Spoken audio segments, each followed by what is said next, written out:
বন্ধুগণ, এটা হচ্ছে সুন্দরী পুরুলিয়া জেলার অযোধ্যা পাহাড়ের এক কথায় যেটা বলে বাঁকা ডহর। তোমরা একটু দেখে নাও, তোমাদেরকে দেখানোর চেষ্টা করব। এই যে দেখো, এটা যে বাঁকা ডহর, এই দেখো নিচ থেকে গেলে গাড়ি আসছে, মানে যেটা হচ্ছে সিরকাবাদ দিক থেকে গেলে আসে।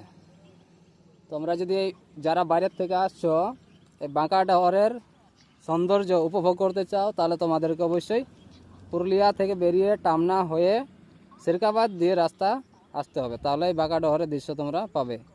আর এদিকে অযোধ্যা পাহাড়ের উপরে উঠছি আমরা, মানে এখনও প্রায় 5-6 কিলোমিটার আছে, তার আগে এই সৌন্দর্য তোমরা দেখতে পাবে। সুন্দর দৃশ্য দেখো, এই যে চমৎকার সুন্দর। আর চলো রাস্তাটা দেখাই।